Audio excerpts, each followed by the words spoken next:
खुशामदीद। आप सुन रहे हैं मीट विद जेंस विद डी.एम. नमानी के साथ। आज के इस एपिसोड में हमें कराची से मुकीम साहब अपना वाकया साल करते हैं। बताते हैं कि वाकया आज से तकरीबन 20 से 25 साल कबल पेश आने वाला वाकया है। इन्हें डरा देने वाला वाकया है। आप आजाद सुनेंगे तो सुन के आप ताज्जुब भी करेंगे और खौफ से आपके रोंगटे भी खड़े हो जाएंगे। वाकया कुछ यूँ है कि मैं एक फैक्ट्री में काम किया करता था। ये फैक्ट्री जो है वो शहर से बाहर वाकया थी और इसके इर्द गिर्द जो है वो तमाम इलाका वीरान और सुनसान था। काफी मीलों आगे जाकर दूसरी एक और फैक्ट्री। बताते हैं कि अमूमन आप लोगों को ये इन्फॉर्मेशन तो होगी कि फैक्ट्री शहर से बाहर लगाई जाती है क्योंकि इसमें बनने वाले प्रोडक्ट्स, ये केमिकल और ये तमाम चीजें जो हैं ताकि वो शहरियों को बीमार ना करें और फिजा जो है वो आलूदा ना हो। इसलिए इसका मकसद होता है कि फैक्ट्रीज हमेशा से बाहर के एरिया में लगाई जाती हैं।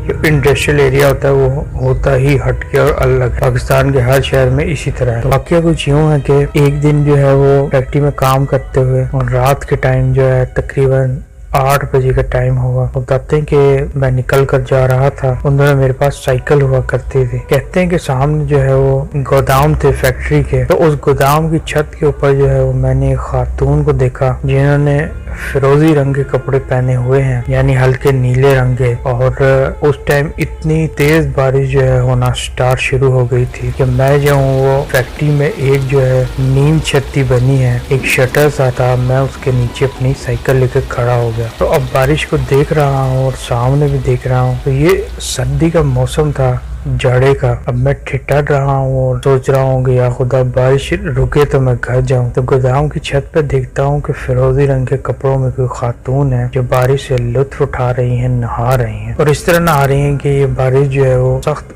गर्मी की बारिश हो, हालांकि जाड़े का मौसम था और मैं खुश्क पत्ते की तरह कांप रहा। कहते हैं कि वो खातून बहुत खूबसूरत थी, लेकिन मैं हैरान और परेशान था कि वो इतनी सख्त सर्दी में नहा रही हैं। ये तो बीमार हो जाएंगी, इनको नमूनिया वगैरह भी हो सकता है। तो कहते हैं कि सुबह देखूंगा कि हो सकता है यहाँ पर जो गोदाम का चौकीदार है उसकी फैमिली हो जो ऊपर रहती हो, तो उनसे कहूंगा कि फलानी खातून को मैंने देखा था जो नहा रही है इतनी सख्त सर्दी में। ताज्जुब और हैरत हुई, कुछ कहने की हिम्मत नहीं थी। बहरहाल बारिश रुक गई और वो औरत जो है वो मुसलसल नहाती रही। फिर थोड़ा पीछे की सिम जाकर वो औरत जो है वो मेरी नजरों से ओझल हो गई। मैंने यही अखज़ किया कि छत से नीचे चली गई होगी। कहते हैं कि बारिश जरा थमी तो अपना साइकिल लेकर ठिठरते हुए एक चादर की बुक्कल मारे मैं घर आ गया। अब अपना जो है वो फैक्ट्री में काम करते रहे। एक दफा जो है वो फिर जो है वो बारिश जो है एक हफ्ते बाद दोबारा हो। तो अब दोबारा दिखा कि वो औरत जो है वो नहा रही है और उसने वही फिरोजी रंग के कपड़े पहने हुए हैं और उसी तरह वो सख्त सर्दी की बारिश में नहा रही है। कहते निहायत हैरान हुआ। अंदर आया तो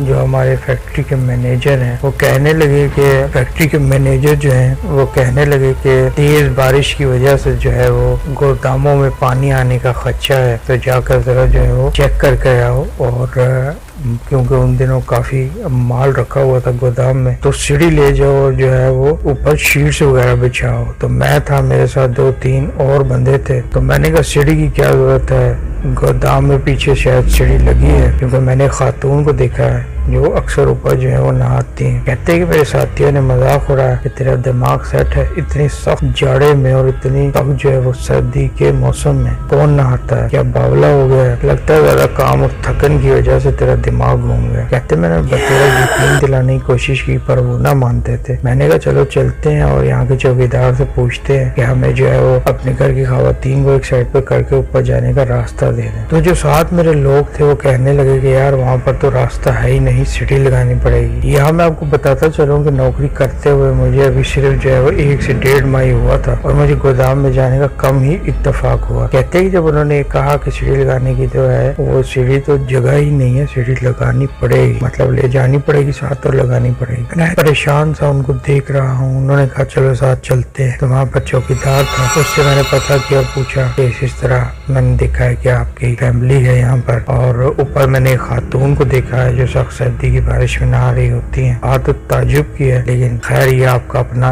जाती मसला है। तो अगर आप हमें अपनी रिहाइशगाह से जगह दे दें तो ऊपर छत पर चले जाएं। कहते मेरी बात सुनकर जो है वो चौकीदार तकरीबन उछल पड़ा और कहने लगा, लाला क्या बात करते हो? और मेरे साथी को कहने लगा, भाऊजी अपने दोस्त को समझाओ, कहीं इसका दिमाग वाग तो नहीं खिसक गया। मेरा तो अभी शादी ही नहीं हुआ और मैं इधर गोदाम में क्यों रिहाइश रखेगा? सब लोग शहर में रहता है तो हम भी शहर में ही रहेगा, और यहाँ पर तो कोई रास्ता ही नहीं गोदाम की छत पर जाने के लिए। आप लोग सीढ़ी साथ लाए हैं। अब वो दोनों साथी जो मेरे साथ आए थे वो मुझ पर हंसने लगे। बाहर हम सीढ़ी लगाकर ऊपर गए तो मैं हैरत से चारों तरफ जो है वो देखने लगा कि कोई तो रास्ता होगा ऊपर चढ़ने का, लेकिन निदारत मुझे कोई रास्ता दिखाई नहीं दिया। हमने शीट्स वगैरह बिछाई और सारे रास्ते वो मेरा मजाक उड़ाते हुए वापस आए, लेकिन मैं बड़ता हैरत में था क्योंकि मैंने एक दफा नहीं 2 दफा उस खातून को फैक्ट्री की छत पर सख्त सर्दी में नहाते हुए देखा था। न जाने वो कौन थी, क्या अल्लाह ताला की मखलूक थी, मैं आज तक नहीं समझ सका। ये हैरान कौन और डरा देने वाला वाकया मेरे साथ पेश है। वो जो भी चीज थी वो सिर्फ मुझे नजर आई और तो कोई भी नहीं देख पाया। इसी वाकये के साथ अपने होस्ट DM नुमान अली को इजाजत दीजिए। अगर आप भी अपनी कोई कहानी या वाकया शेयर करना चाहते हैं तो वॉइस टेप बनाइए, या अगर रिटर्न भेजना चाहते हैं किसी भी सूरत में तो मेरे दिए गए व्हाट्सएप नंबर पर जो लास्ट में मेंशन है अरसाल कीजिए। इंशाल्लाह आपकी कहानी जो है वो अरसाल रहेगी। सुनते रहिए मीट विद जिन।